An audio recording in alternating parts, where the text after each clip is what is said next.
Rights పీడబ్ల్యూఏఓ TV channel ప్రేక్షకులకు human rights PWA సంస్థ తరఫున హృదయపూర్వక నమస్కారాలు తెలియపరుస్తూ ఈరోజు మన ముందు ఉన్నారు మన ఆర్గనైజేషన్ ఉషారాణి గారు.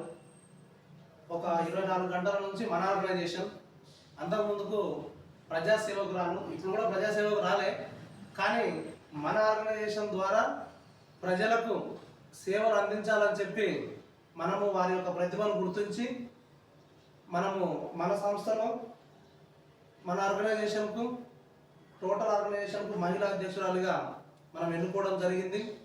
ఎన్నుకొని ఒక 24 గంటలు అయితే ఉండొచ్చు. ఒకసారి వారి యొక్క ప్రజలకు వారు అందించినటువంటి సేవల గురించి కూడా మన హెచ్ఆర్పిడబ్ల్యూఏఓ టీవీ ఛానల్ ద్వారా ప్రజలందరికీ తెలియపరచాలన్న ఉద్దేశంతో మన ఛానల్ ముందుకు వారిని మనం ఇన్వైట్ చేయడం జరిగింది. మన కోరిక మేరకు రావడం జరిగింది. వచ్చినందుకు చాలా థ్యాంక్స్ మేడం. మీకు ఒకసారి మీ యొక్క అభిప్రాయాన్ని కూడా మీరు వ్యక్తపరిస్తే ప్రజలు వినడానికి రెడీగా ఉండాలని మేము భావిస్తున్నాం. నమస్తే అండి. హెచ్ఆర్పిడబ్ల్యూఏ నుంచి మేము ఒక 2-3 సార్లు గొట్టిముక్కల మాధవాచారి గారితో డిస్కషన్ చేయడం జరిగింది. ఆయన ఫౌండర్ అండ్ ప్రెసిడెంట్ కాబట్టి ఆయన భావజాలాలు ఎట్లా ఉన్నాయంటే ఇక్కడ మీరు ఇది ఎట్లా తీసుకున్నారు ఏంటి అని కొంతమంది నన్ను ప్రశ్నించడం కూడా జరిగింది. అంత పెద్ద పోస్ట్ మీకు ఇచ్చారు, నేషనల్లో మీరు మహిళా వింగ్లో ప్రత్యేక పాత్ర వహిస్తున్నారంట అని కూడా ఈరోజు పేపర్ చూసి నన్ను అడగడం జరిగింది. వాస్తవానికి ఏంటంటే మీలో ఇక్కడికి వచ్చి 2-3 సార్లు మాట్లాడినప్పుడు నేను నిజాయితీని చూసిన ఫస్ట్. ఇంకొకటి మీరు పోస్టులు ఇస్తున్నారంటే ఉట్టిగా పిలిచేవట్లేదు, ఫస్ట్ సబ్జెక్ట్ చెప్తున్నారు. సబ్జెక్ట్ చెప్పి ఆ మనిషిని ఫస్ట్ ఏముంది మనిషిలో, ఆవిడ ఎంతవరకు పనిచేయగలదు, తిని ఎంతవరకు పనిచేయగలడు, ఇది న్యాయానికి పనిచేస్తారా అన్యాయానికి పనిచేస్తారా అనేది మీరు మొత్తం పరిశీలించి వాళ్ళ ఒకటి వ్యక్తిగతాన్ని మీరు ఆలోచన చేసుకుని ఒకవేళ ఏమైనా మార్పులు చేర్పులుంటే కూడా మీరు చేసి మీరు వాళ్ళకి ఒక పొజిషన్ ఇస్తున్నారు. ఆ పొజిషన్ కూడా మీరు ఎట్లా ఇస్తున్నారంటే ఒక 10 రూపాయలు ఆశించో, ఒక 100 రూపాయలు ఆశించో, డబ్బుల కోసమో మీరు పోస్టులు ఇవ్వట్లేదు. నేను కూడా నాకు ఇచ్చిన పదవి కూడా మీరు కనీసం 10 రూపాయలు నాకు ఇవ్వమ్మా మేము ఈ పోస్ట్ ఇస్తామని అడగలేదు. దానికి ప్రత్యేక ధన్యవాదాలు. ఎందుకంటే ఇప్పుడున్న సంస్థలు నేను చాలా చూసిన, అంటే అందరూ అట్లా ఉన్నారని లేదు. ఒక పెద్ద పోస్ట్ ఇప్పుడు నాకు నేషనల్ లెవెల్లో మీరు ఇచ్చారు, నేషనల్ పోస్ట్ కావాలంటే అమ్మో ఇన్ని డబ్బులు కావాలంట అనుకోవడం నేను విన్నా. కానీ ఇక్కడ ఫస్ట్ మెయిన్ అది లేదు, స్వార్థం లేదు, డబ్బుల విషయం అంతకన్నా లేదు. మీ దగ్గర ఉన్న సబ్జెక్ట్, ఆ సబ్జెక్ట్ ఏంటంటే మనం రాజ్యాంగబద్ధంగా ప్రజల్ని బయటికి తీసుకెళ్ళాలి. రాజ్యాంగబద్ధంగా ఏ పని చేసినా కూడా మన కార్యాచరణ ఎట్లా ఉండాలంటే రాజ్యాంగబద్ధంగా ఉండాలి. మీరు నెక్స్ట్ 2వ మాట నాకు చెప్పింది, ఈ రాజ్యాంగబద్ధంగా కూడా ఎట్లా వాళ్ళకి తెలియలేదనుకో మీ సమస్య ఏంటి, ఈ సమస్య మీద ఏ రకంగా మనం ఎక్కడికి వెళ్ళాలి, అది ఒక చిన్నది. ఇప్పుడు మీరు ఆల్రెడీ మీరు చేస్తున్న పని అది.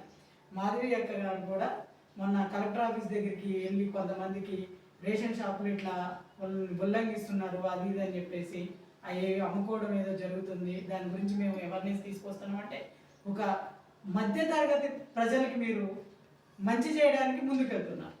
అట్లా అని చెప్పేసి ఏ ప్రభుత్వం దగ్గరికి వెళ్ళి లేకపోతే ఉన్నతమైన అధికారుల దగ్గరికి వెళ్ళి మా ఓల్డ్ పలానా కలెక్టర్ ఆఫీస్ దగ్గరికి వెళ్తున్నారు, వాళ్ళ ఛార్జీలకి డబ్బులు ఇవ్వండి, లేకపోతే మా సంస్థకి డబ్బులు ఇవ్వండి, మీరు స్వచ్ఛందంగా ముందుకు వెళ్తున్నారు. కాబట్టి అది నాకు నచ్చింది. నాకు వాస్తవానికి కూడా మాధవి అక్క గారు 15 సంవత్సరాలుగా పరిచయం. ఇక్కడికి వచ్చిన చాలామంది నాకు పరిచయం మీ సంస్థలో ఉన్నవాళ్ళు. ఎందుకంటే ఆ రోజు నేను ఫస్ట్ రోజు మన దగ్గరికి వచ్చిన రోజున అందరూ మ్యాక్సిమం ఉషాకి వచ్చింది, చెల్లి వచ్చింది అని చెప్పేసి ఆ ప్రేమ నా మీద చాలామంది చూపించారు. నేను వాళ్ళందరూ ఉన్నారు, వాళ్ళు నిజంగా కూడా మహిళలు అంటే ఒక శక్తులు లాంటి వాళ్ళు మీ దగ్గర ఉన్నవాళ్ళు. వాళ్ళందరూ కూడా వాళ్ళు మహిళామూర్తులు, వాళ్ళు అంత కష్టపడుతున్నారు. అయితే మీరు నన్ను ఆ రోజున అడగడం జరిగిందండి, ఏమని అమ్మ మీ గురించి కూడా ఇక్కడ ఉన్న వాళ్ళు అందరూ నాకు కొంతమంది చెప్పారు, మాధవి అక్క గారు కూడా చెప్పారని చెప్పారు సార్ చెప్పారు. మీరు ఏదైనా మా దాంట్లో పోస్ట్ తీసుకోండి అంటే నేను తర్వాత ఆలోచన చేస్తానండి అని చెప్పి చెప్పడం జరిగింది సార్ నేను మీకు. అదేవిధంగా ఒక 2-3 సిట్టింగ్లు నేను ఇటు వెళ్ళేటప్పుడు వచ్చేటప్పుడు, ఎందుకంటే మీ సంస్థలో నేను కూడా కొంత తెలుసుకోవడం జరిగింది అనమాట. ఏమన్నా పోస్టులు ఇస్తామని ఏమన్నా డబ్బులు తీసుకుంటున్నారా, చేస్తున్నారా అని నేను కూడా తెలుసుకోవడం జరిగింది. అట్లాంటివి ఏమీ లేదు, స్వచ్ఛందంగా ముందుకెళ్తున్నారు, రాజ్యాంగబద్ధంగా బయటికి తీసుకెళ్దామని అనుకుంటున్నారు అని చెప్పారు. మనం మాట్లాడిన ఈ 2-3 సిట్టింగ్లు కూడా మీరు ఏమున్నా ప్రజలకున్న అటువంటి వాళ్ళకి ఏవేవి రైట్స్ ఉన్నాయో దాని గురించి మాట్లాడారు. మీరు నాకు పోస్ట్ ఇస్తాను రామన్నారు. వాస్తవానికి నేను ఇక్కడికి వచ్చే వరకు కూడా నాకు నేషనల్లో ఇస్తున్నారని కూడా నేను ఎక్స్పెక్ట్ చేయలేదు. మీరు ఇచ్చినందుకు ధన్యవాదాలు. నేను చేసిన సేవలు గుర్తించి ఇచ్చానని అంటున్నారు. నా గురించి కూడా మీరు ఎంక్వైరీ చేశానంటున్నారు. నాకున్న మంచి చెడు కూడా నేను షేర్ చేస్తున్నాను మీతో. ప్రతి విషయం, ప్రతి మనిషికి ఒక మంచి చెడు అనేది మన జీవితంలో పాటలు అవి.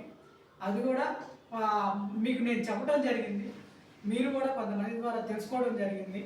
కానీ నా నుంచి ఈ సంస్థకి కొంత అవసరం ఉందని కూడా నేను కూడా గ్రహించాను. ఎట్లా అంటే నాకు మ్యాక్సిమం 33 జిల్లాల్లో అందరూ తెలిసిన వాళ్ళు ఉన్నారు, స్వచ్ఛందంగా నాతో పాటు కలిసి పనిచేసే వాళ్ళు ఉన్నారు. గతంలో కూడా మేము కొన్ని చేశాము. వాళ్ళతో కూడా నేను మీ ముందు మాట్లాడడం జరిగింది.